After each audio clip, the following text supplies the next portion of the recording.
നമസ്കാരം. PSC റാങ്കറിലേക്ക് എല്ലാവർക്കും സ്വാഗതം. ഇന്നിപ്പോൾ ഈ വീഡിയോ ചെയ്യാനുള്ള കാരണം എന്താ വെച്ച് കഴിഞ്ഞാൽ, ഇന്നലെ നടന്ന കൊല്ലം, കണ്ണൂർ ജില്ലകളിലെ LDC പരീക്ഷയുടെ ക്വസ്റ്റ്യൻ പേപ്പർ അത് പൊതുവേ കുറച്ച് ബുദ്ധിമുട്ടായിരുന്നു എന്നൊക്കെ സ്റ്റുഡൻസ് കംപ്ലയിൻറ്റ് ചെയ്യുന്നത് കണ്ടു. അപ്പോൾ ഇനി വരാൻ പോകുന്ന ജില്ലകളിലെ LDC എക്സാം എഴുതുന്ന ഉദ്യോഗാർത്ഥികൾക്ക് എന്ത് ചെയ്യാൻ പറ്റും എന്ന് ചോദിച്ചാൽ, നമുക്ക് ഇതിൽ നിന്നുള്ള പാഠങ്ങളൊക്കെ ഉൾക്കൊണ്ട്, അതായത് കഴിഞ്ഞു പോയ പരീക്ഷകളിലെ പാഠങ്ങൾ ഉൾക്കൊണ്ട് ഇനി അതുപ്രകാരം നമുക്കിനി പഠിച്ചു പോകാൻ ശ്രമിക്കാം. അപ്പോൾ ഇന്നലത്തെ എക്സാമിനെ പറ്റി പറയുകയാണെങ്കിൽ അതൊരു മോഡറേറ്റ് ലെവലുള്ളൊരു ക്വസ്റ്റ്യൻ പേപ്പർ തന്നെയായിരുന്നു. ഇനി തിരുവനന്തപുരത്തെ നടന്ന LDC എക്സാമിനെ കുറിച്ച് പറയുകയാണെങ്കിൽ അതിൽ സ്റ്റേറ്റ്മെൻറ്റ് ടൈപ്പ് ചോദ്യങ്ങൾ കുറച്ച് ലെങ്തി ആയിരുന്നു. പക്ഷേ ഈ അതായത് ഇന്നലെ നടന്ന കൊല്ലം, കണ്ണൂർ ജില്ലകളിലെ എക്സാമിനെ കുറിച്ച് പറയുകയാണെങ്കിൽ ക്വസ്റ്റ്യൻസൊക്കെ കുറച്ച് ഡയറക്റ്റ് ആയിരുന്നു, അത്ര ലെങ്തി ഒന്നും ആയിരുന്നില്ല. പക്ഷേ അതിൻ്റെ ആൻസേഴ്സ് എല്ലാം കൺഫ്യൂസിങ് ആയിരുന്നു. അപ്പോൾ നമുക്കൊരു ഉദാഹരണം നോക്കുകയാണെങ്കിൽ, ഭരണഘടനയിൽ നിന്ന് വന്നിട്ടുള്ളൊരു ചോദ്യം നമുക്ക് നോക്കാം. അപ്പോൾ ഉദാഹരണത്തിന് ഭരണഘടന നിർമ്മാണ സഭയെ പറ്റിയിട്ട് ഉള്ളൊരു ചോദ്യം ഉണ്ടായിരുന്നു. അതിൽ അസംബ്ലി മീറ്റിങ്ങുകൾ പൊതുജനത്തിന് കാണാൻ പറ്റുന്ന രീതിയിലായിരുന്നു നടത്തിയിരുന്നതെന്നൊരു ഇതുണ്ട്, അന്ന് അതിൽ പറഞ്ഞിട്ടുണ്ട്. അപ്പോൾ അത് നമുക്ക് ഭയങ്കര കൺഫ്യൂഷൻ നിങ്ങൾക്കൊക്കെ ഉണ്ടാക്കാം. അതിപ്പോൾ അതറിയണമെന്നുണ്ടെങ്കിൽ നിങ്ങൾ തീർച്ചയായിട്ടും ആ ടെക്സ്റ്റ് ബുക്കിൻ്റെ ഉള്ളിലേക്ക്, അതായത് നമുക്ക് പല SCERT സിലബസ് അങ്ങനെ പല ഇതുണ്ടല്ലോ, അപ്പോൾ അതിൻ്റെ ഉള്ളിലേക്ക് കടന്ന് ചെന്ന് ആ ടെക്സ്റ്റ് ബുക്കുകളിൽ കൊടുത്തിട്ടുള്ളത് എന്താണെന്ന് നമ്മൾ മനസ്സിലാക്കി വായിച്ചിട്ടുണ്ടാവണം. അപ്പോൾ ഒരു ടോപ്പിക്ക് PSC ചോദിക്കുന്ന രീതിയിൽ ക്വസ്റ്റ്യൻസ് ആയിട്ട് മാത്രം പഠിച്ചാൽ പോരാ, അത് എങ്ങനെ വന്നു, എവിടെ നിന്ന് വന്നു, അല്ലെങ്കിൽ അതിൻ്റെ പിന്നിൽ എന്തൊക്കെ കാര്യങ്ങളുണ്ട്, അങ്ങനെയുള്ള ഓരോ ചെറിയ മൈന്യൂട്ട് ഡീറ്റെയിൽസും നമ്മൾ മനസ്സിലാക്കി വേണം അത് പഠിക്കാൻ. എങ്കിൽ മാത്രമേ അത് പൂർണ്ണമായിട്ട് മനസ്സിലാക്കിയാൽ മാത്രമേ നമുക്കതിന് ഉത്തരം കൊടുക്കാൻ പറ്റുള്ളൂ. അല്ലെങ്കിൽ എന്തുണ്ടാവും വെച്ച് കഴിഞ്ഞാൽ തീർച്ചയായിട്ടും കൺഫ്യൂസിങ് ആയിട്ടുള്ള ഓപ്ഷൻ തന്നിട്ടുണ്ട്. അപ്പോൾ ആൻസർ ഇപ്പോൾ നമ്മൾ ആ ശരിക്കുള്ള ആൻസർ ഒഴിവാക്കിയിട്ട് നമ്മൾ മാർക്ക്, അതായത് ആ ഓപ്ഷൻ നമ്മൾ മാർക്ക് ചെയ്തേക്കാം. അപ്പോൾ അങ്ങനെ വരുമ്പോൾ ആ ക്വസ്റ്റ്യൻ്റെ മാർക്കും നമുക്ക് നഷ്ടപ്പെടാൻ ചാൻസ് ഉണ്ട്. ഇനി വേറൊരു ക്വസ്റ്റ്യൻ നോക്കുകയാണെങ്കിൽ അത് തെരഞ്ഞെടുപ്പ് കമ്മീഷനുമായിട്ട് ബന്ധപ്പെട്ട ഒരു ക്വസ്റ്റ്യനാണ്. അപ്പോൾ അതിൽ മുഖ്യ തെരഞ്ഞെടുപ്പ് കമ്മീഷണർക്കും മറ്റ് കമ്മീഷണർമാർക്കും ഒക്കെ ഒരേ അധികാരം എന്നാണ് പറഞ്ഞിരിക്കുന്നത്. അത് വെറുതെ നമ്മൾ ഫാക്ട്സോ ക്വസ്റ്റ്യൻസ് നോക്കിയൊക്കെ കഴിഞ്ഞാൽ അങ്ങനെ ക്വസ്റ്റ്യൻസ് നോക്കിയിട്ടൊന്നും നമുക്ക് പഠിക്കാൻ പറ്റില്ല. അപ്പോൾ അത് ഡീറ്റെയിൽഡായിട്ട് അവരുടെ അധികാരപരിധി എന്തൊക്കെയാണെന്ന് ആ ടോപ്പിക്ക് വെച്ച് തന്നെ നമ്മൾ പഠിച്ചു പോകണം.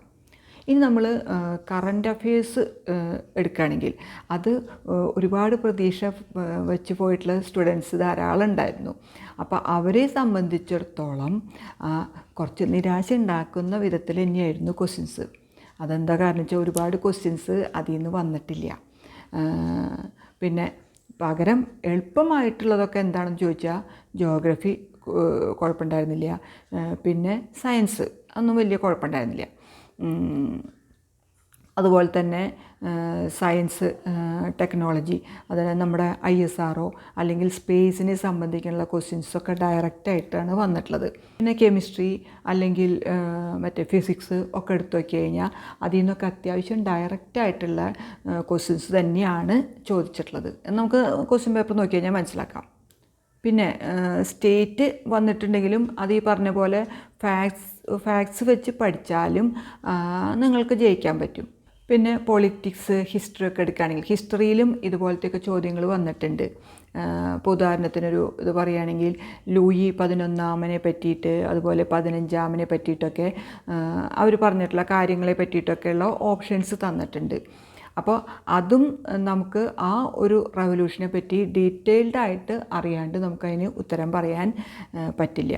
അപ്പോൾ ഇതിൽ നിന്നൊക്കെ നമുക്ക് മനസ്സിലാക്കാവുന്നൊരു കാര്യം എന്താ വെച്ച് കഴിഞ്ഞാൽ, അതായത് PSC നമുക്ക് അത്യാവശ്യം കോറായിട്ട് പറയുന്ന ടോപ്പിക്സ് അതൊക്കെ ആയിട്ടുള്ള സാമ്പത്തിക ശാസ്ത്രം, അതുപോലെ ഭരണഘടന, പിന്നെ അതുപോലെ സ്കീമുകൾ, അന്ന് എന്നിങ്ങനെയൊക്കെയുള്ള ടോപ്പിക്സിൽ നിന്ന്, അതുപോലെ ചരിത്രം.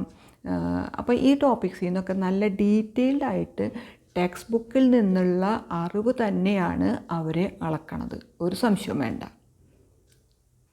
പിന്നെ മാത്സ്, മലയാളം, ഇംഗ്ലീഷ് അതിലേക്കൊക്കെ വരികയാണെങ്കിൽ അത് വലിയ തെറ്റൊന്നുമില്ലാത്ത രീതിയിൽ നമുക്ക് സ്കോർ ചെയ്യാൻ പറ്റുന്ന പോലെയുള്ള ചോദ്യങ്ങളൊക്കെ തന്നെയാണ്. ഇനി നിങ്ങൾ ചെയ്യേണ്ടത്, അതായത് ഇനി വരാൻ പോകുന്ന എക്സാമുള്ള ജില്ലക്കാർ നിർബന്ധമായും ഈ നിയമങ്ങൾ, അതായത് പ്രധാനപ്പെട്ട നിയമങ്ങൾ, അതുപോലെ തന്നെ ഭരണഘടന, ചരിത്രം, സാമ്പത്തിക ശാസ്ത്രം എന്നിങ്ങനെയുള്ള ടോപ്പിക്കിൽ നിന്നൊക്കെ അത്യാവശ്യം നല്ല ഡീറ്റെയിൽഡ് ആയിട്ട് തന്നെ ടോപ്പിക്ക് വച്ച് പഠിച്ചു പോകണം.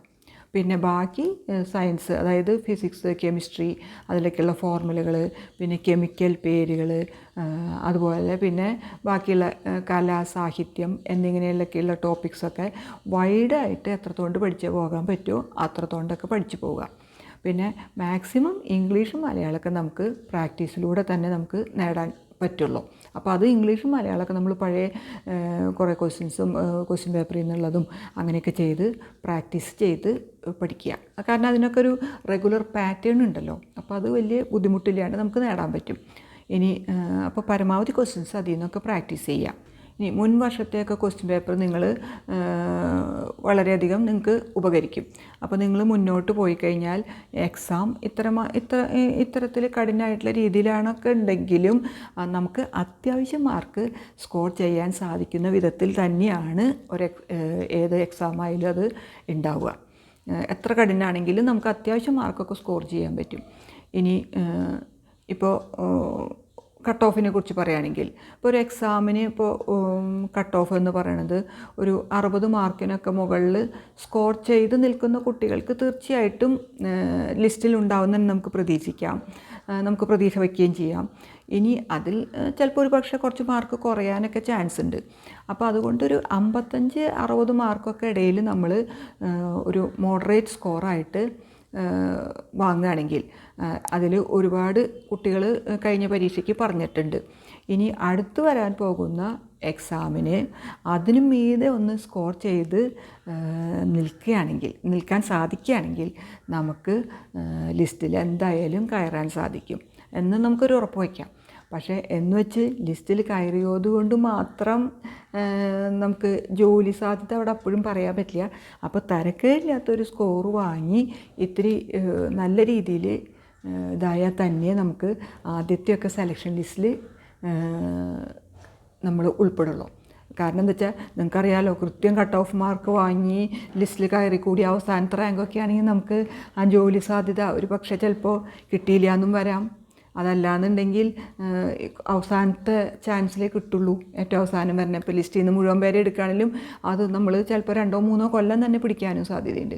അപ്പോൾ അതുകൊണ്ട് ഒരു 70-75 മാർക്കൊക്കെ നിങ്ങൾ വാങ്ങത്തക്ക വിധത്തിൽ ഓരോ ടോപ്പിക്കിൽ നിന്നും നിങ്ങൾ പഠിക്കുകയാണെങ്കിൽ നമുക്കതൊരു സേഫ് സ്കോറായിട്ട് കണക്കാക്കാം, ആദ്യത്തെ തന്നെ സെലക്ഷൻ ലിസ്റ്റിലൊക്കെ പെടാം.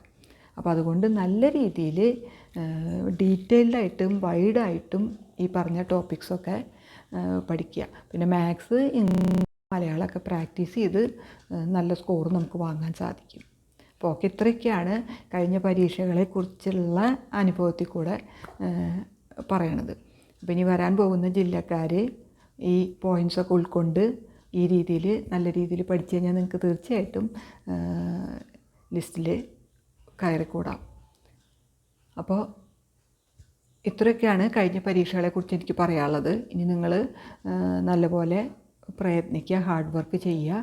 ഇനി ഒട്ടും സമയം കളയാനില്ല, കാരണം എല്ലാ ഘട്ടങ്ങളും ഇനി അധികം ഇതൊന്നുമില്ല. അപ്പോൾ കുറച്ച് 1-2 മാസത്തിനുള്ളിലൊക്കെ എല്ലാം LDC ഫുള്ള് എല്ലാ ജില്ലക്കാരും തീരും.